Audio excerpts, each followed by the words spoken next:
आज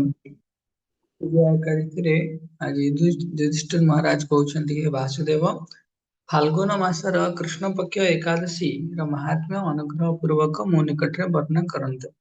श्री कृष्ण कहले हे युधिष्ठिर एही विजया एकादशी संबंध रे थरे नारद मुनि कमलायन ब्रह्मा को प्रश्न करथिले। से यार उत्तर रे जहा वर्णन करथिले मु ताहाको तुम निकट रे कीर्तन करेबी। तो भगवान भी परंपरा रे आस्थिबा ज्ञान को एबे अन्य हृदय संचार करछन्ति। ए पवित्र व्रत पाप विनाशकारी एवं नृपति यथा राजा मान को भी जय प्रदान करिथाय बोली विजय नाम रे प्रसिद्ध। पुरा काल रे श्री रामचंद्र 14 वर्ष वन को गमन करथिले। सीता और लक्ष्मण सहित पंचवटी वन रे अवस्थान करथिले। से समय लंकापति रावण सीता देवी को हरण कला। निज पत्नी निमित्त दुखित रामचंद्र चतुर्दिगरे भ्रमण करू करू मृतप्राय जटायु पक्षी को देखा पाइले एवं तांक निकटरू रावणर सीता हरण विषय रे अवगत हेले।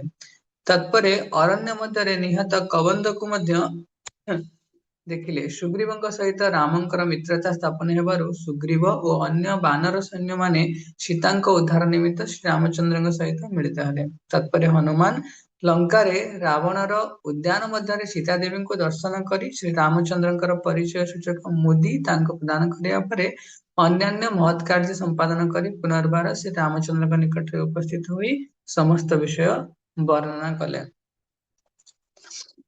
हनुमान कथा श्रवण करी श्री रामचंद्र सुग्रीव अभिमत समुद्र तीर को गमन कले। सेही दुस्तर समुद्र दर्शन रे से लक्ष्मण को कहले हे लक्ष्मण केउ पुण्य प्रभाव रे एही वरुणालय अगाध समुद्र को पार हेबा। एहा भयंकर जलजंतु द्वारा परिपूर्ण केउ परि भावे या पारि हेबा तार कोनसी उपाय मु स्थिर कर पार नाही। एहार उत्तर रे लक्ष्मण कहले सर्वज्ञाता आदिदेव आपण आपणଙ୍କୁ मु की उपदेश देबी।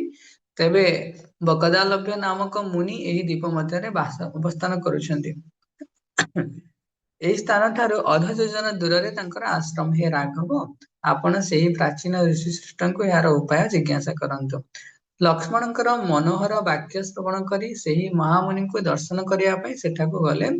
देवतागण जेपरि देवतागण जेपरि मस्तक अवनत करी भगवान विष्णु को प्रणाम करती तद्रूप भगवान रामचंद्र मध्य उक्त मुनि को प्रणाम कले। मुनिवर श्री रामचंद्र को पुराण पुरुष भगवान बोली अवगत हेले। सेतेबेले ऋषिवर आनंदर सहित तांको जिज्ञासा कले हे रामचंद्र केउथि पई आपण एठाको आगमन करिसेंति ताहा कहंतु। श्री रामचंद्र कहले मुनिवर आपणकर अनुग्रह ससैन्य मु एही समुद्र तीर रे उपस्थित होई अछि। राक्षस मानकर सेही लंका को जय करिबा मोर प्रधान उद्देश्य। जेपरि भावरे मु ए दुस्तर समुद्र पारि होई परिबी सेही उपाय अवगत हेबा निमित्त आपणक कृपा प्रार्थना करूछि। एही उद्देश्य रे आज मु आपणकर शरणागत। तांको कथा सुनी मुनिवर प्रश्न चित्तरे पद्मलोचन भगवान श्री रामचंद्र को कहले हे राम आपणक अभिष्ट सिद्धि निमित्त वर्तमान व्रतगण मध्य जहाँ उत्तम व्रत अटे ताहा ही करणीय बोली जानिबे। जो व्रत आचरण रे अनायास रे आपणकर विजय हेबो एवं राक्षस गणक सहित युद्ध रे लंका जय करी उत्तम कीर्ति लाभ करिवे एकाग्र चित्तरे से व्रत सम्यक आचरण करंतु। गौण गौणचंद्र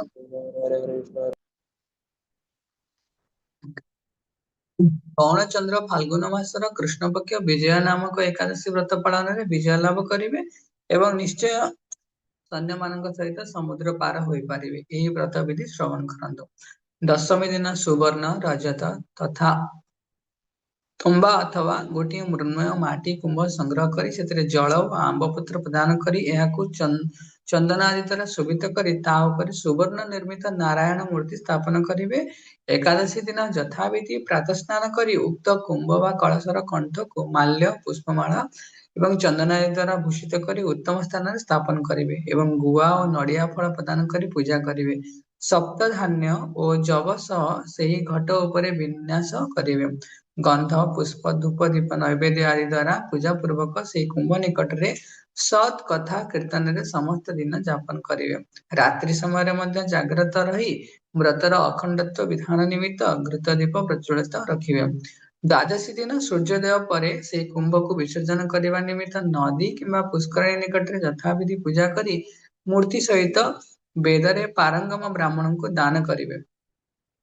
कुंभ सहित अन्यान्य दान ମଧ୍ୟ ଯଥାଶକ୍ତି ଦେବେ। ଏହି ବ୍ରତ ପ୍ରଭାବରେ ନିଶ୍ଚୟ ଆପଣଙ୍କର ବିଜୟ ହେବ। ବ୍ରହ୍ମା କହିଲେ, ହେ ନାରଦ, ଋଷି ବାକ୍ୟ ଅନୁଯାୟୀ ବ୍ରତ ଆଚରଣ ଫଳରେ ସେ ବିଜୟ ହାସଲ କରିଥିଲେ, ଅର୍ଥାତ୍ ସୀତା ପ୍ରାପ୍ତି, ଲଙ୍କା ଜୟ ଓ ରାବଣ ବଧ ଦ୍ୱାରା ଶ୍ରୀ ରାମଚନ୍ଦ୍ର ମହାନ କୀର୍ତ୍ତି ଲାଭ କରିଥିଲେ। ସୁତରାଂ ଏହି ବିଧି ଅନୁସାରେ ଯେଉଁ ସମସ୍ତ ମାନବ ଏ ବ୍ରତ ପାଳନ କରିବେ, ସେମାନଙ୍କର ଏ ଜଗତରେ ଜୟଲାଭ ଏବଂ ପରଲୋକରେ ଅକ୍ଷୟ ସୁଖ ପ୍ରାପ୍ତି ହେବ ବୋଲି ନିଶ୍ଚୟ ଜାଣିବେ। ଶ୍ରୀକୃଷ୍ଣ କହିଲେ, ହେ ଯୁଧିଷ୍ଠିର, ଏହି ନିମିତ୍ତ ଏଥିନିମିତ୍ତ ଉକ୍ତ ବିଜୟା ବ୍ରତର ଅବଶ୍ୟ କରଣୀୟ।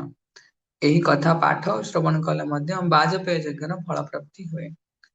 श्री श्री विजय एकादशी महामहोत्सव की जय। समवेत गौर भक्त वृंद की जय। वैष्णव प्रणाम मंत्र। वैष्णव माने वंशा कल्पतरु सदृश क्षमाशील दयार सागर ଏବଂ ପତିତ ଜୀବଙ୍କର ଉଦ୍ଧାରକାରୀ। ଦୈନନ୍ଦିନ ଜୀବନରେ ଜ୍ଞାତ ବା ଅଜ୍ଞାତସାରରେ ଯଦି କୌଣସି ସାଧୁ ଗୁରୁ ବୈଷ୍ଣବଙ୍କ ନିକଟରେ ଅପରାଧ ହୋଇଥାଏ, ତାହେଲେ ପ୍ରାତଃ ମୁହୂର୍ତ୍ତରେ ସେମାନଙ୍କ ଚରଣ କମଳରେ କ୍ଷମା ପ୍ରାର୍ଥନା ମାଗି ନେବା ଉଚିତ। वाञ्छाकल्पतरुर्भ्यश्च कृपा सिन्धुभ्येव च पतितानां पावनेभ्यो वैष्णवेभ्यो नमो नमः। अनंत कोटि वैष्णव भक्त वृंद की जय। जगत गुरु श्रील प्रभुपाद की जय। हरे कृष्ण।